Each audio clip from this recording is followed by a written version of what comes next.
Kinematics में 1D motion में हम सबसे पहला जो आर्टिकल ले रहे हैं, बहुत एलिमेंट्री आर्टिकल है, डिस्टेंस और डिस्प्लेसमेंट। इसके लिए क्वेश्चन हम सॉल्व करते हैं। क्वेश्चन हमारे को दिया हुआ है, position time relationship for a particle moving along x axis is given by x is equal to 6 plus 12t minus 2t square, where x is in meter and time is in second, and we have to calculate number 1 displacement, number 2 distance, number 3 average velocity, and number 4 average speed during first 5 seconds of its motion। यानी हमें पहले 5 seconds के motion के लिए ये चारों parameter calculate करने हैं। अब सबसे पहले हम ये समझते हैं कि डिस्प्लेसमेंट क्या होता है और डिस्टेंस क्या होता है। तो अगर हम डिस्प्लेसमेंट समझें तो बहुत सिंपल सी कैलकुलेशन है, linear separation between initial position and final position. हम यहाँ डायरेक्शन की कोई बात नहीं कर रहे हैं, उसका रीजन है मोशन स्ट्रेट लाइन में है, कोई प्रॉब्लम नहीं है।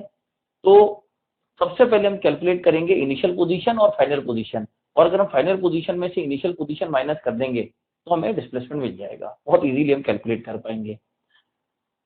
डिस्टेंस कैलकुलेट करने के लिए हमें थोड़ा ध्यान देना पड़ेगा, तो डिस्टेंस की बात हम बाद में करेंगे, पहले डिस्प्लेसमेंट की बात करें।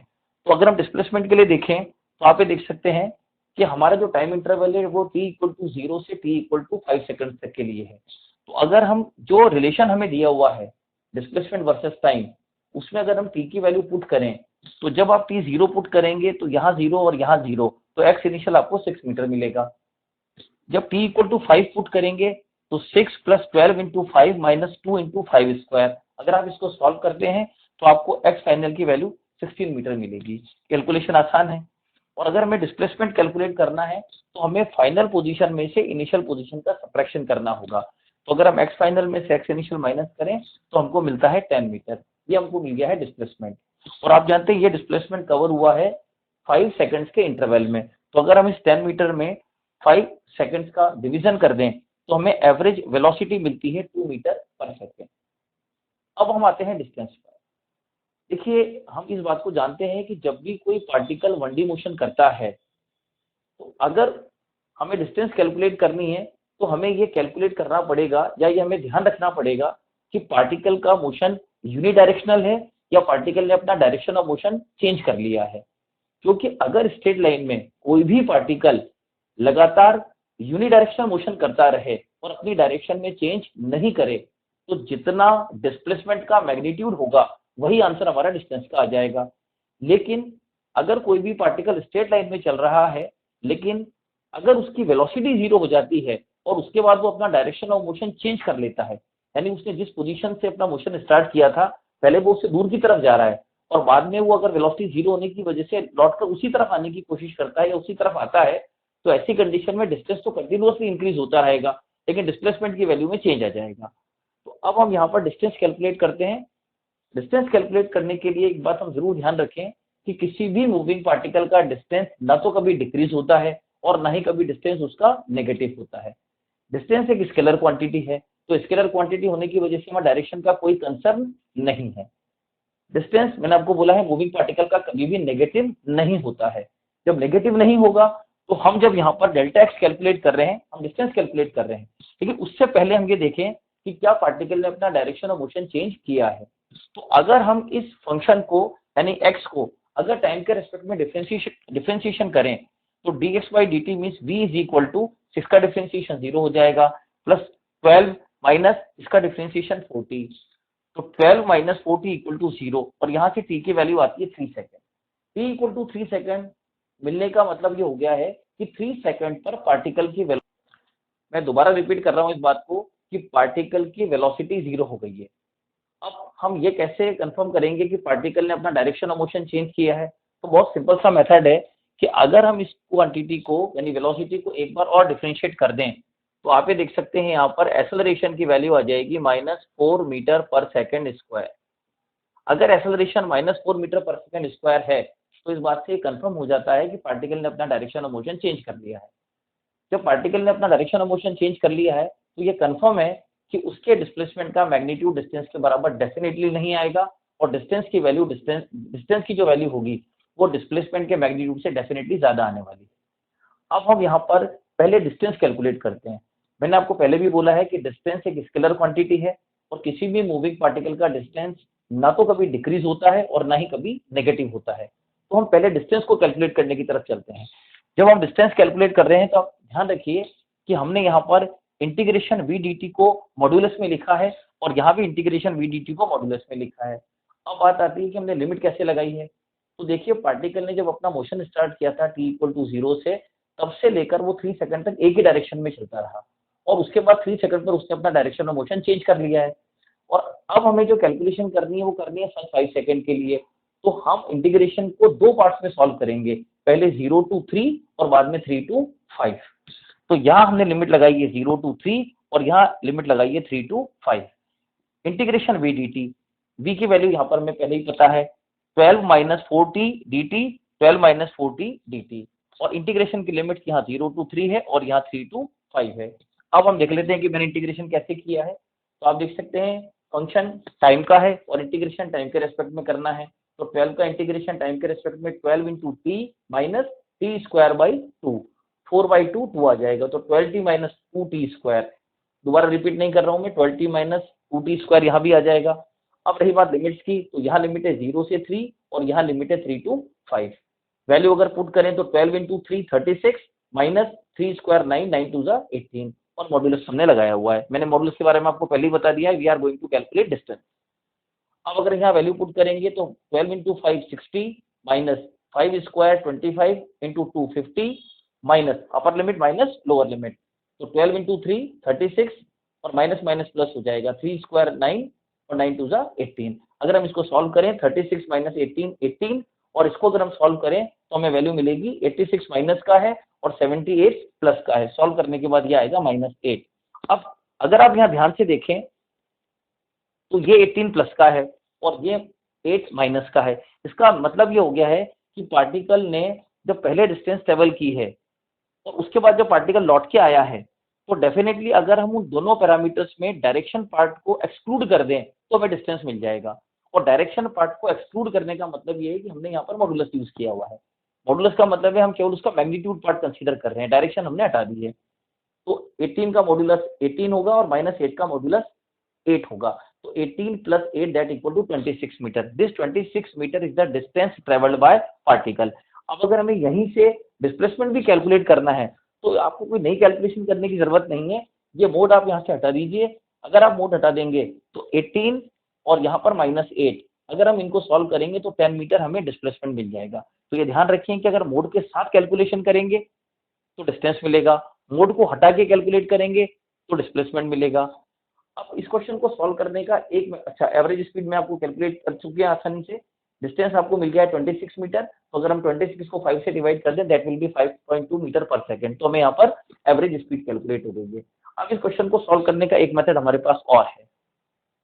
अगर हम v और t का रिलेशन देखें तो हम बिल्कुल क्लियर बोल सकते हैं कि यहाँ पर वेलोसिटी और टाइम के बीच जो रिलेशन है वो स्ट्रेट लाइन इक्वेशन है। अगर हम velocity versus time graph draw कर लें और अगर हम उस ग्राफ का एरिया निकाल लें तो आप जानते हैं उस एरिया से हमें दोनों सम कैलकुलेट हो सकते हैं, स्केलर सम भी हो सकता है और वेक्टर सम भी कैलकुलेट हो सकता है। अगर हम वीटी ग्राफ का स्केलर सम लेंगे तो हमें डिस्टेंस मिलेगा और वीटी ग्राफ का वेक्टर सम लेंगे तो हमें डिस्प्लेसमेंट मिलेगा। वेक्टर सम लेने का मतलब है कि हम उसमें डायरेक्शन को कंसीडर करेंगे और स्केलर सम लेने का मतलब है उस डायरेक्शन को कंसीडर नहीं करेंगे। अब हमारे पास यहाँ कौन कौन से पॉइंट्स है जिस पर हम वेलोसिटी इजीली मार्क कर सकते हैं। तो सबसे पहले देखिए जो क्वेश्चन में टाइम इंटरवल गिवन है वो टाइम इंटरवल 0 से 5 सेकंड तक का गिवन है।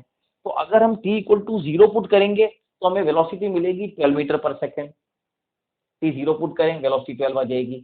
अगर हम t की वैल्यू 3 पुट करेंगे, अब हमने t को 3 पुट क्यों किया है, सिंपल सा रीजन है कि 3 सेकंड पर पार्टिकल ने अपना डायरेक्शन ऑफ मोशन चेंज किया है। तो t equal to 3 second put करेंगे तो वेलोसिटी 0 आ जाएगी। और तीसरी वैल्यू हम t इक्वल टू 5 पुट करेंगे। 5 पुट करने का रीजन हम नहीं है, 5 पुट करने का रीजन क्वेश्चन है, क्योंकि क्वेश्चन में ये मेंशन है कि हमें जो पैरामीटर्स कैलकुलेट करने हैं वो पहले 5 सेकंड के लिए करने हैं। तो जब हम यहाँ पर t की वैल्यू 5 सेकंड पुट करेंगे तो 12 minus 20 that will be equal to -8। इसका मतलब हमारे पास यहाँ पर 3 पॉइंट्स अवेलेबल हो गए हैं। जब टाइम 0 है तो वेलोसिटी 12 है, जब टाइम 3 सेकंड है तो वेलोसिटी 0 है और जब टाइम 5 है तो वेलोसिटी -8 है। इसको हम यहाँ पर प्लॉट करें तो आप देखिए जो वर्टिकल एक्सिस है इस पर हमने v प्लॉट किया है और यहाँ v कितना है 12 मीटर पर सेकंड और हॉरिजॉन्टल एक्सिस पर हमने टाइम प्लॉट किया है। अगर हम इन पॉइंट्स को मार्क करें तो जब t 0 है तो वेलोसिटी की वैल्यू 12 है और जब t की वैल्यू 3 है तो वेलोसिटी 0 है और जब t की वैल्यू 5 है तो वेलोसिटी की वैल्यू -8 है। ये तीनों पॉइंट्स आपने मार्क किए और इन तीनों को मिलाकर एक स्ट्रक्चर बना दिया। डेफिनेटली ये स्ट्रक्चर लीनियर होगा क्योंकि वीटी रिलेशनशिप यहाँ पर दोनों सिंगल पावर का है, लीनियर रिलेशनशिप आएगी। अब आपके पास यहाँ पर वी और टी के बीच में जो कर्व बना है उसका हम एरिया निकालते हैं। This is 3 and this is 12। Triangle का एरिया होगा 1/2 बेस इंटू हाइट, तो 1/2 3 into 12 36 divided by 2 that will be equal to 18। अगर इसका एरिया लें तो 5 - 3 2 और 2 into -8 that will be equal to -16 divided by 2 that will be equal to -8। अब आप ये देख सकते हैं कि ये 18 पॉजिटिव कंसीडर किया हमने और ये -8 इसलिए कंसीडर किया है क्योंकि पार्टिकल ने अपना डायरेक्शन ऑफ मोशन चेंज कर लिया है। ऑब्वियस सी बात है कि जब वेलोसिटी टाइम ग्राफ आप ड्रॉ कर रहे हैं और जब ये ग्राफ टाइम एक्सिस को कट करके नीचे की तरफ आ रहा है, इससे ये क्लियर हो जाता है कि पार्टिकल का जो वेलोसिटी पहले पॉजिटिव था अब वो वेलोसिटी नेगेटिव हो गया है, क्योंकि इस एक्सिस से ऊपर वेलोसिटी पॉजिटिव होगी और इस एक्सिस से नीचे वेलोसिटी नेगेटिव होगी। तो डेफिनेटली पार्टिकल ने 3 सेकंड पर अपना डायरेक्शन चेंज किया है। तो अब आप ये देख सकते हैं कि अगर हमें डिस्प्लेसमेंट कैलकुलेट करना है तो हम वेक्टर सम लेंगे। वेक्टर सम का मतलब है कि हम यहाँ पर डायरेक्शन के साथ वैल्यूज को कंसीडर करेंगे। तो 18 और -8, so 18 - 8 that will be equal to 10 metre. ये हमें डिस्प्लेसमेंट मिल गया। और अगर हमें डिस्टेंस कैलकुलेट करना है तो इस ग्राफ का हम स्केलर सम लेंगे। स्केलर सम लेने का मतलब है कि हम वहां पर साइन का कंसिडरेशन नहीं करेंगे, we will be concern about only the magnitude part. और मैग्नीट्यूड पार्ट कितना होगा, इसका भी 18 और -8 का मैग्नीट्यूड भी 8 होगा। 18 + 8 करेंगे that will be equal to 26 metre. तो आप देख सकते हैं कि यहाँ पर हमने क्वेश्चन को सॉल्व करने के लिए जो भी मेथड्स यूज किए हैं, पहला और हमेशा आप ध्यान रखिए कि अगर 1D मोशन का कोई भी क्वेश्चन कैलकुलेट करना है और उसमें खास करके डिस्प्लेसमेंट कैलकुलेट करना है तो हमारे लिए ये बहुत आसान अप्रोच होती है, बहुत आसान क्वेश्चन होता है। लेकिन अगर डिस्टेंस कैलकुलेट करना है तो हमें सबसे पहले इस बात को ध्यान रखना पड़ेगा कि क्या पार्टिकल ने ड्यूरिंग द मोशन अपना डायरेक्शन चेंज किया है। तो सबसे पहले आप ये एनालाइज करें कि जिस इंटरवल में आपको कैलकुलेशन करनी है क्या उस इंटरवल में पार्टिकल ने अपना डायरेक्शन ऑफ मोशन चेंज किया है। अगर उस इंटरवल में पार्टिकल ने अपना डायरेक्शन ऑफ मोशन चेंज नहीं किया है तो हमारा क्वेश्चन बहुत सिंपल होगा। लेकिन अगर पार्टिकल अपना डायरेक्शन ऑफ मोशन चेंज कर लेता है तो हमें इस बात के लिए अवेयर रहना पड़ेगा कि वहां डिस्प्लेसमेंट का आंसर अलग आने वाला है और डिस्टेंस का आंसर अलग आने वाला है। अब इस क्वेश्चन को अगर हम चाहें तो इसमें एक छोटा सा मेथड और है, या हम दूसरे मेथड को अगर यूज करें, जैसे हम यहाँ पर इसको डिफरेंशिएट करके एक्सेलरेशन कैलकुलेट किया, हमने -4 आया है। आप जानते हैं एक्सेलरेशन कांस्टेंट है तो हम यहाँ पर इक्वेशन ऑफ मोशन भी यूज कर सकते हैं। और एवरेज वेलोसिटी कैलकुलेट करने के लिए हमारे पास एक तरीका और है कि हम इनिशियल वेलोसिटी निकाल लें और फाइनल वेलोसिटी निकालकर उसको 2 से डिवाइड कर दें तो भी हमारे पास एवरेज वेलोसिटी आ सकती है। तो चलिए हम इस क्वेश्चन के अंदर उन दोनों पार्ट्स को भी थोड़ा सा और कंसीडर कर लेते हैं। जो क्वेश्चन हमारा चल रहा है आप ये देख सकते हैं, अगर हम उसी क्वेश्चन को एक्सेलरेशन के मेथड से सॉल्व करें तो आप ये देख सकते हैं कि वेलोसिटी हमें मिली है 12 - 4t। अगर हम इसका डिफरेंशिएशन करें टाइम के रेस्पेक्ट में तो एक्सेलरेशन आता है -4 metre per second square. Definitely ये वैल्यू कांस्टेंट है। माइनस तो आपको ये शो कर रहा है कि वहां पर डायरेक्शन ऑफ मोशन बदल गया है, लेकिन यहाँ पर वैल्यू कांस्टेंट है। आप जानते हैं अगर ए का वैल्यू कांस्टेंट है वो प्लस रहे माइनस रहे डजंट मैटर, अगर ए कांस्टेंट है तो हम यहाँ पर इक्वेशन ऑफ मोशन यूज कर सकते हैं डिस्प्लेसमेंट सॉल्व करने के लिए। तो अगर हम सेकंड इक्वेशन ऑफ मोशन लिखें तो एस की जगह हमने डिस्प्लेसमेंट के लिए सिंबल डी यूज किया है, तो d is equal to u t plus half a t square. Initial velocity, अब अगर इनिशियल वेलोसिटी चाहिए तो टी को 0 रख दें, तो 12 × 5 टाइम इंटरवल 5 है प्लस हाफ और एक्सेलरेशन -4 × 5 का स्क्वायर और सॉल्व करें तो डिस्प्लेसमेंट की वैल्यू हमको 10 मीटर मिलती है। आपको पता है हम डिस्प्लेसमेंट 10 मीटर पहले ही कैलकुलेट कर चुके हैं 2 मेथड से, ये तीसरा मेथड है जिसे हमने कैलकुलेट किया है। अब अगर हम यहाँ पर एक बात और ध्यान से देखें, आप जानते हैं अगर एक्सेलरेशन कांस्टेंट होता है और हमें एवरेज वेलोसिटी कैलकुलेट करनी है तो हम यूज कर सकते हैं v initial plus v final divided by 2। अगर हम उस कॉन्सेप्ट से यहाँ भी अगर एवरेज वेलोसिटी निकालें तो आप देख सकते हैं t = 0 पर v initial 12 metre per second होगा और t = 5 सेकंड पर v final -8 metre per second होगा। अगर हम एवरेज वेलोसिटी कैलकुलेट करें तो v average = v initial plus v final divided by 2। अगर वैल्यू प्लेस करें तो v एवरेज हमको मिल जाएगा 2 मीटर पर सेकेंड। एक तीसरा मेथड और है, हम जानते हैं हम वेलोसिटी कैलकुलेट करने के लिए यहाँ पर टाइम एवरेजिंग करेंगे, क्योंकि हमको जो क्वेश्चन दिया है उसके अंदर हमारे पास टाइम का इंटरवल गिवन है, तो हम टाइम एवरेज वेलोसिटी भी कैलकुलेट कर सकते हैं। और आप जानते हैं टाइम एवरेज वेलोसिटी का फॉर्मूला होता है v average = integration of v dt divided by integration of dt। और टाइम लिमिट हम कौन सी लेंगे, जो हमें गिवन है 0 से 5।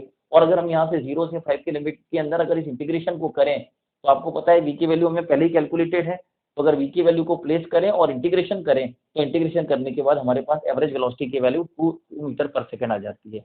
और ये ध्यान रहे कि अगर हमारे पास यहाँ पर वेलोसिटी टाइम का फंक्शन लीनियर है तो भी प्रॉब्लम नहीं है, अगर नॉन लीनियर है तो भी प्रॉब्लम नहीं होगा। ये मेथड यूनिवर्सल है। इस मेथड से आप एवरेज वेलोसिटी, अगर वेलोसिटी टाइम का फंक्शन है, चाहे वो लीनियर हो और चाहे वो नॉन लीनियर हो, इट डजंट मैटर, आप इजीली यहाँ से एवरेज वेलोसिटी कैलकुलेट कर सकते हैं। तो आप ये ध्यान रखिए कि 1D मोशन में अगर कभी भी डिस्प्लेसमेंट का क्वेश्चन आता है, वो क्वेश्चन हमेशा आसान होगा।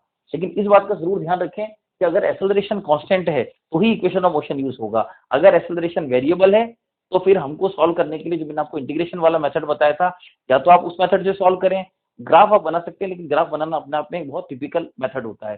तो ग्राफ को आप तभी यूज करें जब आपके पास velocity versus time relationship linear हो। अगर ये पैराबोलिक रिलेशन है तो हमारे लिए ग्राफ बनाना बहुत मुश्किल होता है। इसलिए फिर हमारे पास सबसे बढ़िया जो अप्रोच होती है वो अप्रोच ये है कि आप इंटीग्रेशन कर दें, इंटीग्रेशन वी डी टी लेकर उसको मॉडुलस लगाकर सॉल्व कर लें। मॉडुलस के साथ कंसीडर करेंगे, आंसर डिस्टेंस का आ जाएगा, बिना मॉडुलस के करेंगे, आंसर डिस्प्लेसमेंट का। अब हम यहाँ पर दो क्वेश्चन सॉल्व करेंगे और ये दोनों क्वेश्चन इक्वेशन ऑफ मोशन पर बेस्ड हैं।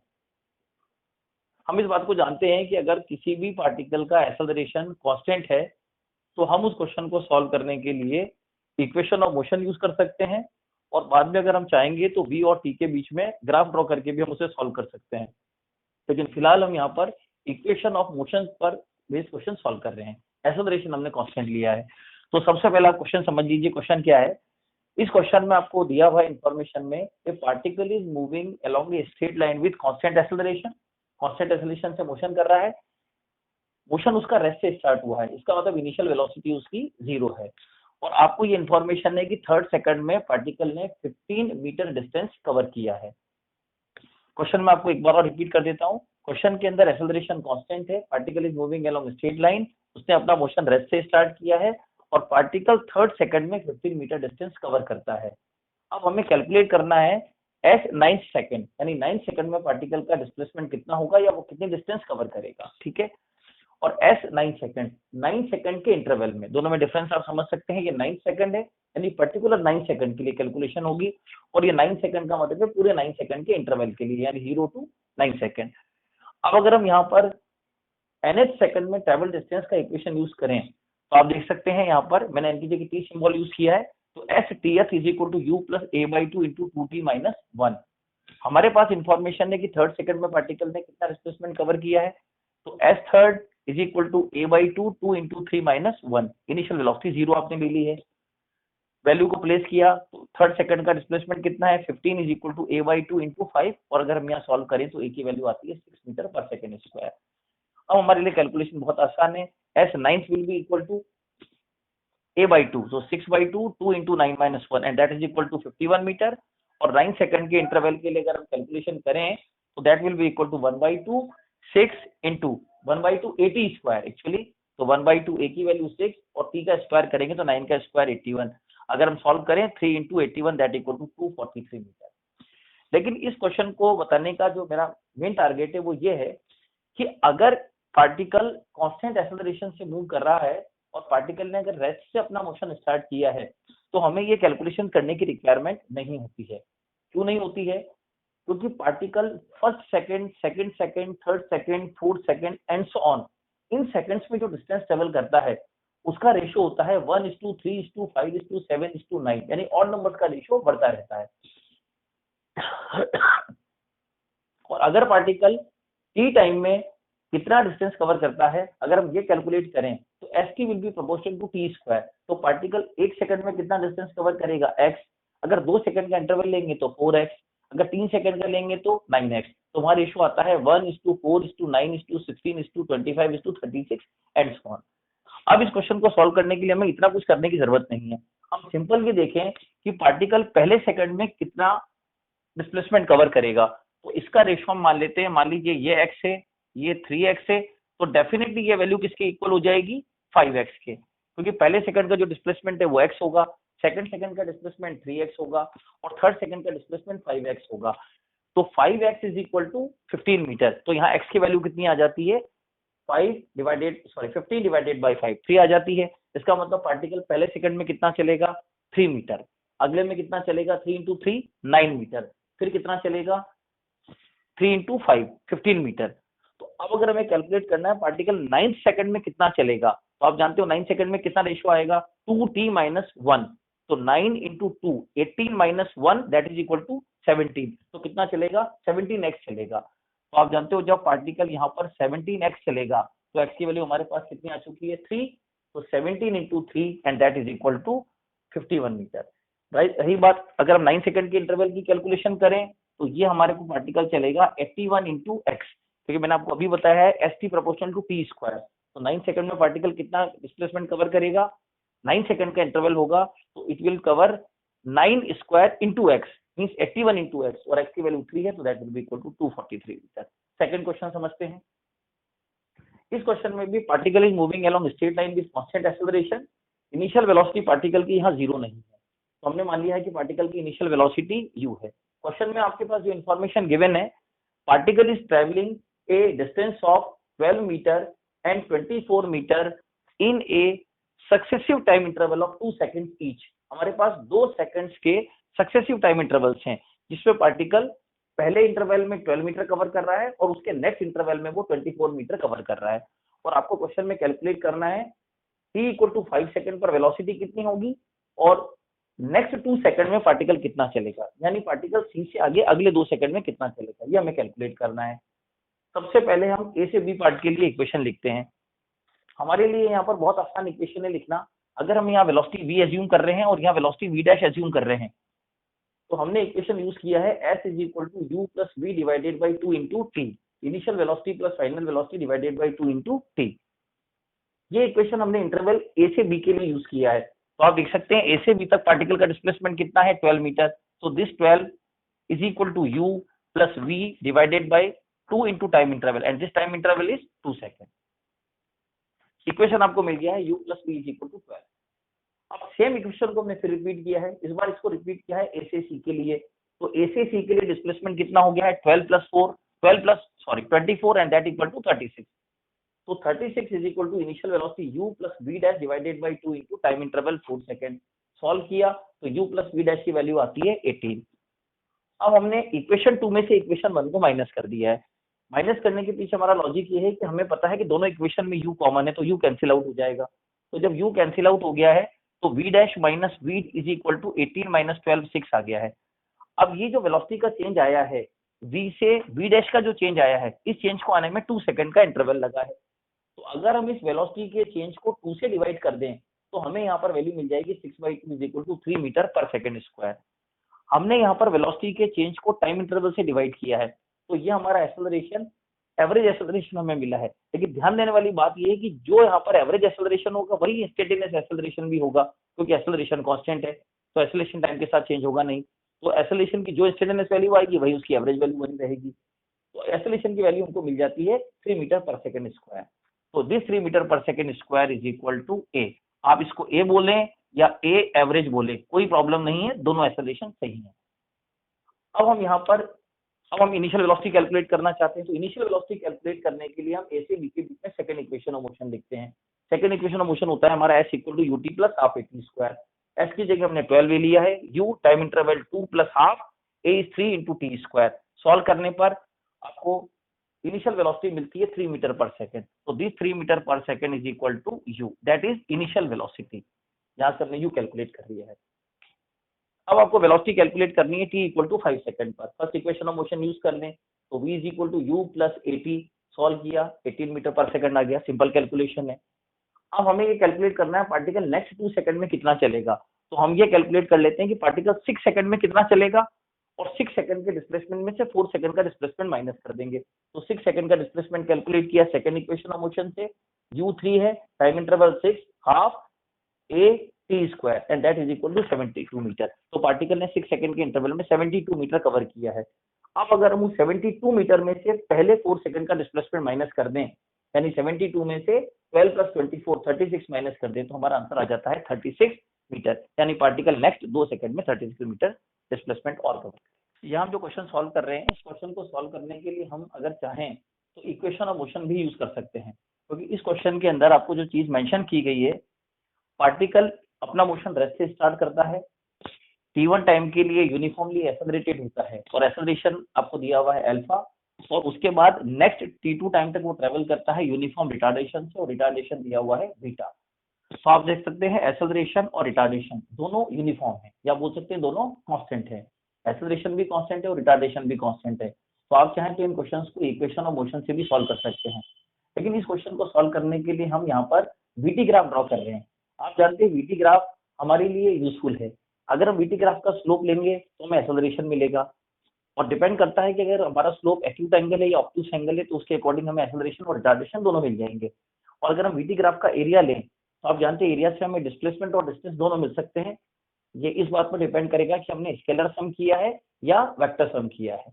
तो इस क्वेश्चन को मैं इक्वेशन और मोशन से सॉल्व करने के कंपैरिजन में हम इसको ग्राफिकली सॉल्व कर रहे हैं। और ये ध्यान रखें, इस क्वेश्चन के जो रिजल्ट्स आएंगे आप उन रिजल्ट्स को मेमोराइज करें। अगर याद रखेंगे तो आप आगे आने वाले क्वेश्चंस के अंदर उनको डायरेक्टली यूज कर सकते हैं। सबसे पहले आप देख लीजिए इसमें आपको कैलकुलेशन क्या करनी है। एक तो हमें कैलकुलेट करनी है मैक्सिमम वेलोसिटी कितनी होगी, एक हमें कैलकुलेट करना है T1 और T2 का रेशो। यानी हमें ये कैलकुलेट करना है कि पार्टिकल का एक्सेलरेटिंग टाइम और रिटार्डिंग टाइम का रेशो क्या है। फिर आपको S1/S2 कैलकुलेट करना है। S1 का मतलब यह है कि पार्टिकल ड्यूरिंग यूनिफॉर्म एक्सेलरेशन कितना ट्रेवल कर रहा है, दैट इज S1, और ड्यूरिंग रिटार्डेशन वो कितना ट्रेवल कर रहा है, दैट इज S2। तो हमें S1 और S2 का रेशो कैलकुलेट करना है, और सबसे लास्ट में हमें कैलकुलेट करना है टोटल डिस्टेंस, यानी पार्टिकल टोटल कितना डिस्टेंस ट्रेवल करेगा। अब इस चीज को हमने ध्यान रखते हुए एक ग्राफ ड्रॉ किया। आप देख सकते हैं हमने velocity versus time graph draw किया है। वेलोसिटी आपकी कभी भी नेगेटिव नहीं हुई है। पार्टिकल ने रेस्ट से अपना मोशन स्टार्ट किया है, उसके बाद पार्टिकल यूनिफॉर्मली एक्सेलरेटेड है। तो आप जानते हो वीटी ग्राफ का स्लोप एक्यूट एंगल होगा, अल्फा यहाँ पर यूनिफॉर्म एक्सेलरेशन है। T1 टाइम के बाद पार्टिकल ने मैक्सिमम वेलोसिटी एक्वायर की है। क्यों की है? क्योंकि उसके बाद पार्टिकल का रिटार्डेशन स्टार्ट हो गया है। तो पार्टिकल रिटार्ड हुआ है और उसका रिटार्डेशन बीटा है, और पार्टिकल फाइनली फिर रेस्ट पर आ गया है। तो T1 टाइम तक वो एक्सेलरेट हुआ है और T2 टाइम तक वो रिटार्ड हुआ है। अब हम यहाँ पर वैल्यू कैलकुलेट करना स्टार्ट करते हैं। तो अगर आप यहाँ पर देखें तो आप सिंपली समझ सकते हैं कि इस ग्राफ का स्लोप, वीटी ग्राफ का स्लोप आपको क्या देगा, एक्सेलरेशन। तो alpha can be written as v maximum divided by T1। और अगर ऐसे हम बीटा कैलकुलेट करें तो beta will be equal to v maximum divided by T2। Simple हमें जो कैलकुलेशन करनी है वो हमारी होगी परपेंडिकुलर बाय बेस। तो यहाँ परपेंडिकुलर v मैक्स और यहाँ T1, तो v मैक्स और T1 का रेशियो अल्फा होगा और v मैक्स और T2 का रेशियो बीटा होगा। ये दोनों वैल्यू हमने कैलकुलेट की, और हमें क्वेश्चन में इंफॉर्मेशन गिवन है कि total time interval t given है। तो T1 और T2 को अगर आप ऐड करेंगे तो T1 plus T2 will be equal to T। अगर हम यहाँ से T1 की वैल्यू और यहाँ से T2 की वैल्यू प्लेस करें तो v max by alpha plus v max by beta equal to T, और v max equal to alpha beta upon alpha plus beta into T। ये हमारा v मैक्स कैलकुलेट हो गया है।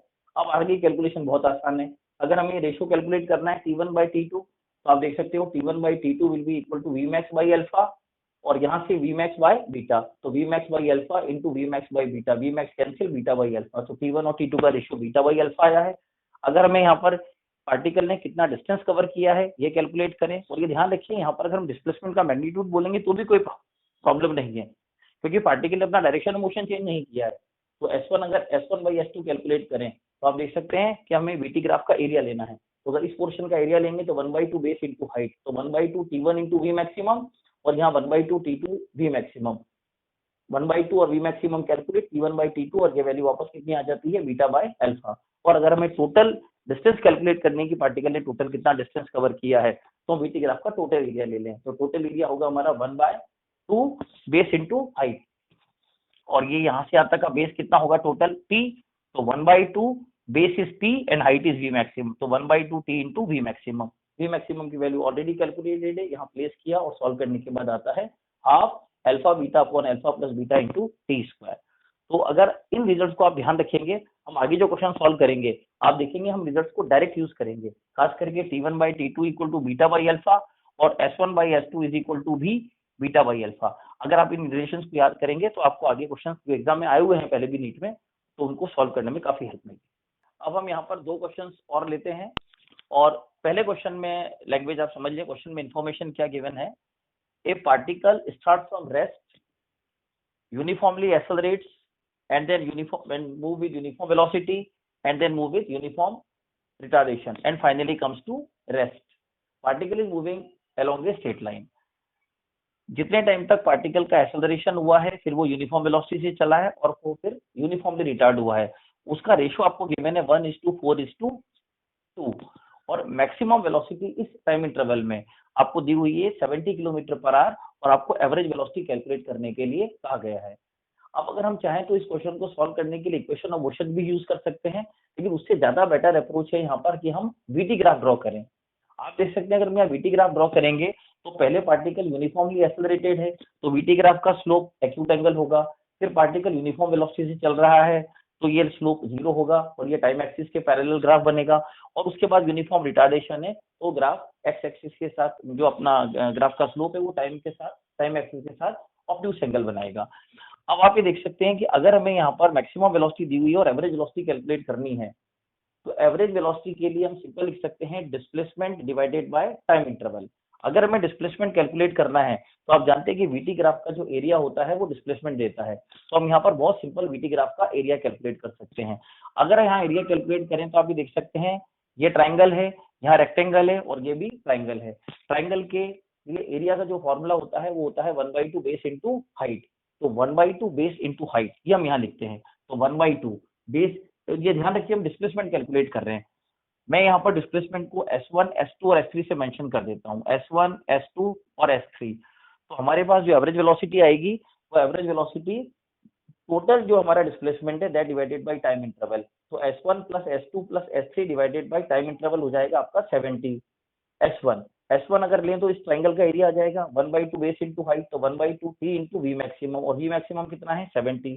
फिर इसका एरिया लें तो लेंथ इंटू विड्थ 40 इंटू 70। फिर इसका एरिया लें तो 1/2 base into height 2T into 70 divided by 70। अगर हम इसको सॉल्व करें तो हमारा आंसर आ जाता है 15 किलोमीटर पर आवर।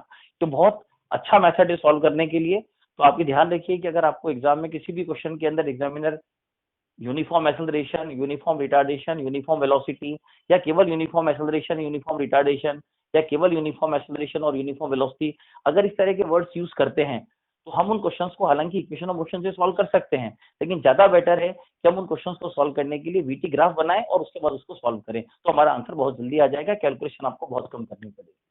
अगला क्वेश्चन अगर लें, इस क्वेश्चन के अंदर हमारे पास एक इंफॉर्मेशन है कि एक रॉकेट है और रॉकेट इनिशियली रेस्ट से G/3 एक्सेलरेशन से अपना मोशन स्टार्ट करता है और 60 सेकंड तक उसमें फ्यूल होता है, यानी 60 सेकंड तक वो फ्यूल के साथ ट्रेवल करता है और 60 सेकंड के बाद उसका फ्यूल फिनिश हो जाता है। तो हम ये बहुत समझ सकते हैं कि पार्टिकल ने ऐसे अपना मोशन स्टार्ट किया है और बी पॉइंट पर फ्यूल इज फिनिश्ड, यहाँ फ्यूल फिनिश्ड हो गया है। आप जानते हो फ्यूल फिनिश होते समय या जिस इंस्टेंट पर फ्यूल फिनिश होगा एग्जैक्टली उस इंस्टेंट पर रॉकेट की वेलोसिटी मैक्सिमम होगी, क्योंकि आप जानते हो उसके बाद वो फ्री फॉलिंग कंडीशन में आ जाएगा, तो ग्रेविटी लग रही होगी नीचे और रॉकेट जा रहा होगा ऊपर, तो डेफिनेटली उसका मोशन रिटार्डेड होगा और कहीं ना कहीं जाकर उसकी वेलोसिटी 0 हो जाएगी। तो हम ये मान लेते हैं कि रॉकेट की सी पर जाकर वेलोसिटी 0 हो जाती है। हम ये भी मान लेते हैं कि ए से बी तक जो पार्टिकल ने ट्रेवल किया है वो T1 टाइम तक ट्रेवल किया है और बी से सी तक जो ट्रेवल किया है वो T2 टाइम तक ट्रेवल किया है। अब यहाँ पर अगर हम इस क्वेश्चन को सॉल्व करें तो इक्वेशन ऑफ मोशन से सॉल्व कर सकते हैं, लेकिन ज्यादा बेटर है कि हम वी और टी के बीच में ग्राफ ड्रॉ कर लें। अगर आप वी और टी के बीच में ग्राफ ड्रॉ करते हैं तो आप देख सकते हैं कि पहले रॉकेट का एक्सेलरेशन G/3 है और ये एक्सेलरेशन तब तक रहा है जब तक रॉकेट में फ्यूल है और रॉकेट में फ्यूल 60 सेकंड तक है। तो G/3 एक्सेलरेशन से रॉकेट 60 सेकंड तक ट्रेवल करेगा, यानी फ्यूल के साथ ट्रेवल करेगा। और आप जानते हैं 60 सेकंड यानी एग्जैक्ट 60 सेकंड पूरे होने पर रॉकेट की वेलोसिटी मैक्सिमम हो जाएगी, तो ये रॉकेट की वेलोसिटी यहाँ पर मैक्सिमम आ गई है। उसके बाद फ्यूल खत्म हो चुका है तो रॉकेट का रिटार्डेशन होगा और रॉकेट का रिटार्डेशन होगा और रॉकेट ऊपर जाता रहेगा जब तक उसकी वेलोसिटी 0 नहीं हो जाती है। तो ये सी पॉइंट को डिनोट कर रहा है जब रॉकेट की वेलोसिटी 0 हो गई है। तो ए पॉइंट जहां से रॉकेट ने अपना मोशन स्टार्ट किया है, उसके बाद ये बी पॉइंट जहां पर वेलोसिटी मैक्सिमम हो गई है और ये सी पॉइंट जहां पर रॉकेट की वेलोसिटी 0 हो गई है। तो ज्यादा बेटर है कि हम इसको यहाँ पर ए, बी और सी ले लें ताकि हम इसको जस्टिफाई कर सकते हैं, ABC ले लें। तो यहाँ पर अब आप समझ सकते हैं कि अगर हमें मैक्सिमम हाइट कैलकुलेट करनी है तो मैक्सिमम हाइट कैलकुलेट करने के लिए 2 सेगमेंट्स होंगे, पहले रॉकेट फ्यूल के साथ ट्रेवल करेगा और फिर फ्यूल खत्म होने के बाद ट्रेवल करेगा। तो फ्यूल के साथ और फ्यूल खत्म होने के बाद ये दोनों ट्रेवलिंग अगर आपको निकालनी है तो आप देख सकते हैं ये S1 जो आएगा ये तो फ्यूल के साथ ट्रेवलिंग होगी और ये जो S2 आएगा ये फ्यूल खत्म होने के बाद जो ट्रेवलिंग होगी। अगर हम इस पूरे ट्राइंगल का एरिया निकाल लें तो हमें मैक्सिमम हाइट मिल जाएगी। ट्राइंगल का एरिया निकाल सकते हैं इजीली 1/2 बेस इंटू हाइट।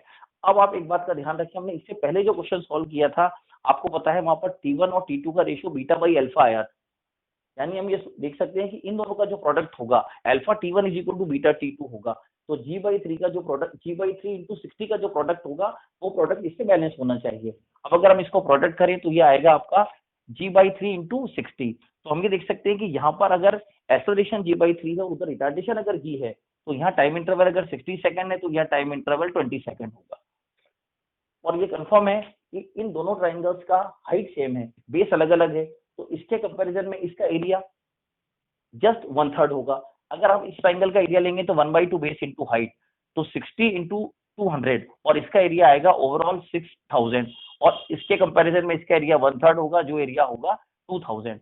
अगर हम इन दोनों एरिया को कैलकुलेट कर ले तो ये एरिया आ जाता है आपका 8000 मीटर, या इसको आप लिख सकते हैं 8 किलोमीटर, या फिर आप एरिया डायरेक्ट ले लें 1/2 base into height, so base is 80 and height is 200। Calculate करने के बाद 8000 मीटर या 8 किलोमीटर। टाइम आप कैलकुलेट करेंगे, टाइम 3 सेगमेंट में कैलकुलेट होगा। पहला सेगमेंट विद फ्यूल रॉकेट ऊपर जाएगा, उसके बाद विदाउट फ्यूल ऊपर जाएगा, और हमें टाइम कैलकुलेट करना है वापस ग्राउंड तक आने में। तो उसके बाद रॉकेट का फ्री फॉल होगा जब वो टॉप मोस्ट पॉइंट पर जाकर वेलोसिटी 0 हो जाएगी और उसके बाद वो नीचे गिरेगा। तो आप देख सकते हैं यहाँ पर 3 टाइम आपको इंक्लूड करने हैं, T1, T2 और T3। T1 इज 60 जो विद फ्यूल गया है, उसके बाद फ्यूल खत्म होने के बाद रॉकेट की ट्रैवलिंग कितनी रही है 20 सेकंड, तो 60 प्लस 20। और T3 यहाँ के बाद जब रॉकेट फ्री फॉल करेगा नीचे की तरफ, तो उस कंडीशन में आप देख सकते हैं टाइम सिंपल आप लिख सकते हैं √2h/g। h कितना है हमारे पास टोटल 8000, तो √2h की वैल्यू 8000 डिवाइडेड बाई 10, और अगर हम सॉल्व करें तो 120 सेकंड। तो इसका मतलब रॉकेट लॉन्च करने से लेकर और दोबारा ग्राउंड तक लौटने में टोटल 120 सेकंड का टाइम लेगा, जिसमें 3 सेगमेंट हैं। 60 सेकंड फ्यूल के साथ ट्रेवल है, 20 सेकंड फ्यूल खत्म होने के बाद ट्रेवल है, और उसके बाद 40 सेकंड वापस ग्राउंड तक लौटने की ट्रैवलिंग टाइम है। So total time will be 120 second. आप देख सकते हैं इन दोनों क्वेश्चंस को सॉल्व करने के लिए हमारे पास दोनों ऑप्शंस ओपन है, चाहे हम इक्वेशन ऑफ मोशन से यूज करें और चाहे हम वीटी ग्राफ से सॉल्व करें, लेकिन आपने देखा होगा ज्यादा बेटर अप्रोच हम वीटी ग्राफ बनाकर सॉल्व करें। मोशन टू ग्रेविटी में हम यहाँ पर 2 क्वेश्चंस लेते हैं। पहले आप जो हमारा पहला क्वेश्चन है इसकी लैंग्वेज में आपको बोल के बता देता हूँ। A body is released from rest and after 6 seconds B is thrown in vertically downward direction with velocity V. After 18 seconds of throw of A, B will meet with A and we have to calculate what will be the velocity of V. तो हमें B की velocity calculate करनी है कि हमने B को कितनी velocity से थ्रो किया है। अब आप ये देख सकते हैं कि A का डाउनवर्ड डायरेक्शन में ट्रैवलिंग टाइम होगा 18 सेकंड, और अगर हमने B को 6 सेकंड लेट थ्रो किया है तो B का ट्रैवलिंग टाइम होगा 12 सेकंड। लेकिन अगर दोनों एक ही जगह पर पहुंच रहे हैं, इसका मतलब दोनों का जो डिस्प्लेसमेंट होगा वो सेम होगा। तो हम बहुत इजीली लिख सकते हैं डिस्प्लेसमेंट ऑफ A और displacement of B, they must be equal, इनको बराबर होना चाहिए। अब अगर हम A की बात करें तो इनिशियल वेलोसिटी 0 है, दोनों के लिए सेकंड इक्वेशन ऑफ मोशन से लिख देते हैं, तो यहाँ इनिशियल वेलोसिटी 0 है। हाफ जी के आगे कन्वेंशनली साइन माइनस 18 स्क्वायर जो कि टाइम है, और अगर V के लिए लिखेंगे तो वेलोसिटी का डायरेक्शन डाउनवर्ड है, कन्वेंशन मैंने नीचे माइनस लिया है, तो माइनस V इंटू, और ध्यान रखिए इसके लिए टाइम 12 होगा क्योंकि इसको 6 सेकंड के बाद थ्रो किया है, तो V into 12 minus half G into 12 square, 12V is equal to half G। इसको हमने इधर शिफ्ट कर दिया है, हाफ G इसको इधर ले लिया है, 18 स्क्वायर माइनस 12 स्क्वायर, तो 12V is equal to G/2 5 हो जाएगा, और इसको हमने A square minus B square से स्प्लिट किया है, तो A plus B and A minus B, 18 plus 12 और 18 minus 12, and after solving we will get V equal to 75 metre per second. अब अगर हम इस क्वेश्चन को रिलेटिव मोशन से सॉल्व करें तो आप ये ध्यान रखिए कि यहाँ पर हम इस क्वेश्चन को अगर बहुत कम स्टेप में सॉल्व करना चाहते हैं तो हमारे पास बढ़िया टूल है रिलेटिव मोशन, लेकिन आप ये देख सकते हैं कि इनका रिलेटिव एक्सेलरेशन इनिशियल लेवल पर 0 नहीं होगा, क्योंकि पहला वाला जो ऑब्जेक्ट है A, उसका मोशन 6 सेकंड तक एयर में होगा, जबकि उस समय B एयर में नहीं होगा।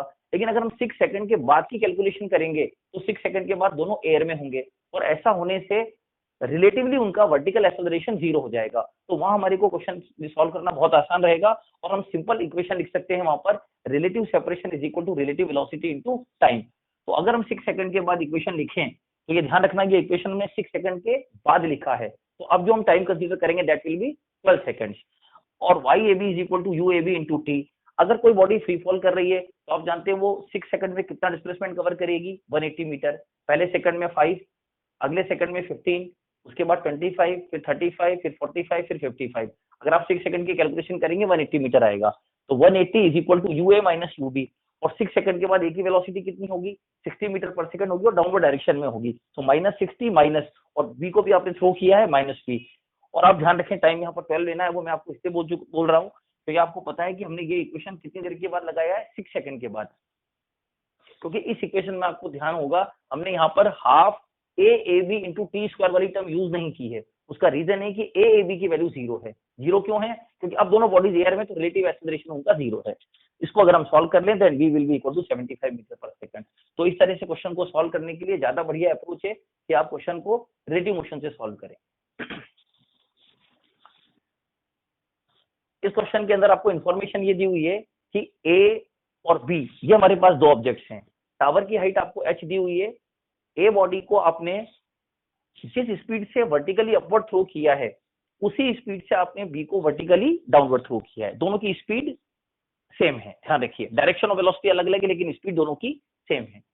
इस ए बॉडी को ग्राउंड तक पहुंचने में 9 सेकंड का टाइम लगता है और इस बी बॉडी को ग्राउंड तक पहुंचने में 4 सेकंड का टाइम लगता है, और आपको कैलकुलेट करना है कि टावर की हाइट कितनी होगी।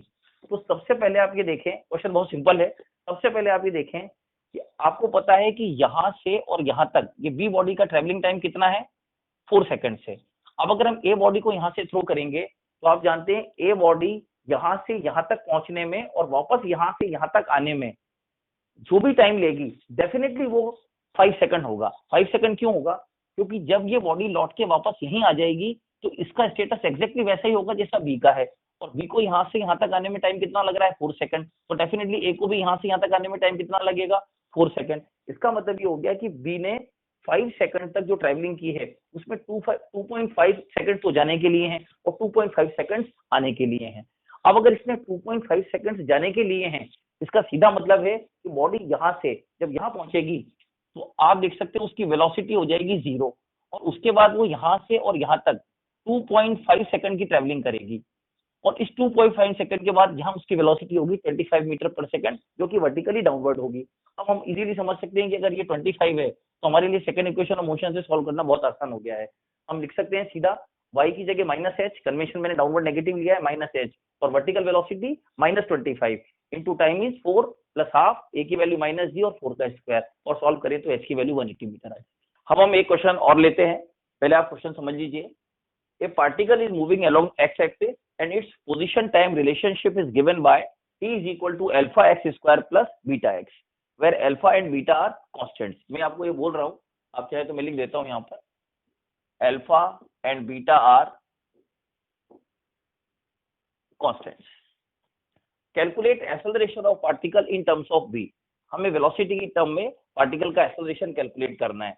अब आप जानते हैं एक्सेलरेशन को हम यहाँ पर दोनों तरह से कैलकुलेट कर सकते हैं, या तो dv by dt कैलकुलेट कर लें और या vdv by dx कैलकुलेट कर लें। तो हमारे पास दोनों ऑप्शन है, चाहे तो हम x के रेस्पेक्ट में डिफरेंशिएशन करें और चाहे तो हम टाइम के रेस्पेक्ट में डिफरेंशिएशन करें।